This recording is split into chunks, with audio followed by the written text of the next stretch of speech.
the BBC's coverage of the war in Israel has been nothing short of atrocious. I think we've been talking about it ever since it kicked off. Why on earth are they still not calling Hamas terrorists? Exactly what they are. They are terrorists. Anyway, there's now a flagship Israeli comedy show, Eretz Nehederet, and they've had a pop at the BBC as well. Have a look at this. Good evening from London. Here are some news from the war in Gaza. Israel has bombed a hospital, killing hundreds of innocent people. More. Much better. With more details, our Middle East correspondent, Harry Whitegilt. Good evening, Rachel, from the illegal colony of Tel Aviv. I mean, it goes on and on like that, and it is quite incredible that the BBC, the once, well-respected and probably well-relied-upon news source for everything. I mean, I remember being given an actual globe by somebody during the time of Glasnost, when Mikhail Gorbachev was becoming the new emerging leader of the former Soviet Union. And on it was a quote from Mikhail Gorbachev, and it was a BBC globe, and it said, "The BBC knows everything." And in those days, when the BBC said something, it was taken as gospel, it was taken as read. Sadly, it is no longer the case. And I think that comedy skit being made by Israelis, I think it pretty much shows how far the BBC have fallen. I'm delighted now to be joined by former Conservative advisor Leon Emirali. Leon, welcome to the Independent Republic. Nice to see you.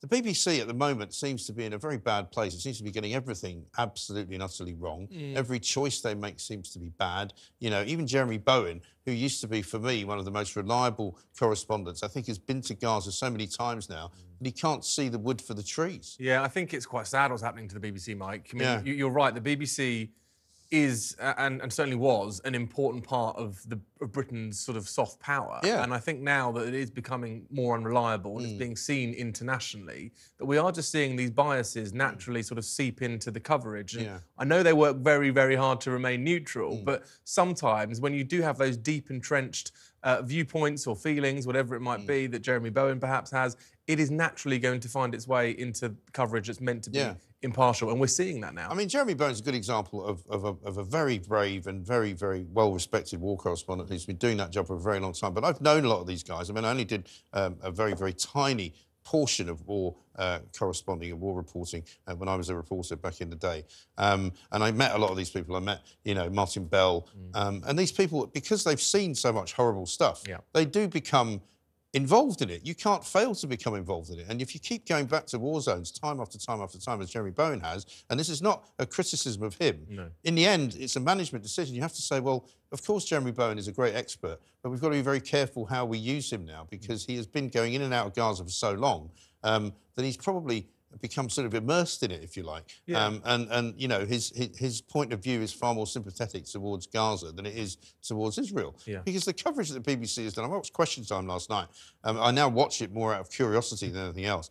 And it was in Bradford, and it might as well have been in the Gaza Strip or on the West Bank. I mean, the way that the crowds were sort of whooping every time anybody said anything about a ceasefire solution. Baroness Warsi, I thought, was terrible. She said her first opening statement was, well, of course, this didn't start on October the 7th.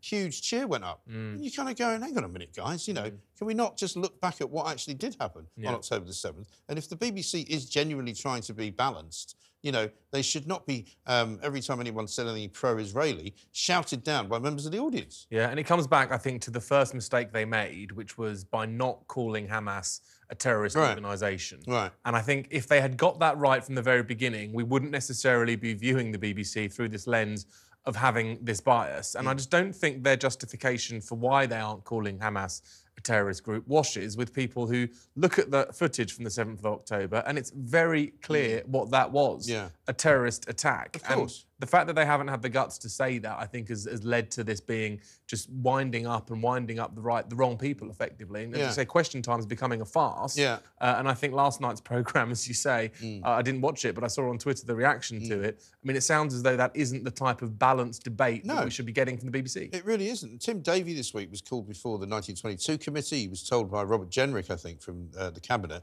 that he's never been more disappointed in the BBC. I mean, that is a pretty serious place to be. I mean, I remember back in the sort of 90s when I was working in Fleet Street, and there were calls when John Burt was around for the BBC to be kind of, you know, in some way modernised and in some way, you know, run like a proper modern media organisation instead of this old fogey type place. Tim Davie, I think, has got a job that's too big for him. I don't think he can run it properly. I mean, we've also seen the BBC Arabic problem this week or last week, where individual reporters and freelance contributors were seen liking tweets in favour not just of Palestine but of the Hamas attack. Yeah, and I think you have to be, if you're in that position, and it's a very privileged position to be able to send out news to, you know, the world in the way the BBC has that global audience. I think you do have to be incredibly careful to leave your biases at the door, because we know, we watch the BBC expecting it to be neutral. And, you know, some channels you watch, you don't expect it to be neutral, others you do, and the BBC is one of them. And I think when you start to see biases creep in, you then aren't sure what to trust. But the BBC's charter, is it not, is to be neutral. It's not, you know, it's not just a matter of following on sort of Ofcom rules. It's an actual charter definition that it has to be neutral. And looking at some of the coverage of Israel, and even some of the people that have been on Piers Morgan's shows, I mean, we're going to be seeing from Naftali Bennett, the former Israeli Prime Minister. He had a right ding-dong with Victoria Derbyshire on Sunday when he was being interviewed. He said, why are you only asking me about what's going on in Gaza? Why not asking me about what's happening in Israel?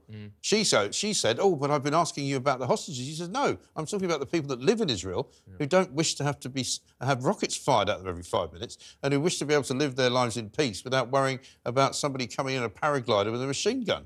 This is the problem, Mike, with this whole conflict, is it's being treated like a football match. It's being treated like a football match where you must pick a side. Yeah. And I think that has now permeated its way through the BBC and other organisations, where if you're not Israel, then you must be for Gaza. Yeah. And I think that, or vice versa. And I think there has to be a sense that this is war. These are people's lives that we're talking about, and we should take an objective and balanced view of things, rather than just picking a side, putting a flag in your social media handle, and that being your contribution to this conflict. But I think the other thing that we're discovering with the BBC's approach is that also, if you do try to be too neutral, and you're sort of bending over backwards to be neutral, thereby not calling terrorists, then you're not actually being neutral. You're doing a disservice to the word neutrality.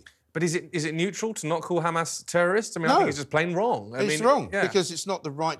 You know, the definition of a terrorist is exactly what they did. Exactly. Therefore, Hamas is a terrorist organisation. The fact that other people... I mean, I said this the other day to Kevin. You know, it's a bit like the BBC saying, you know, some people call that a car, but we don't.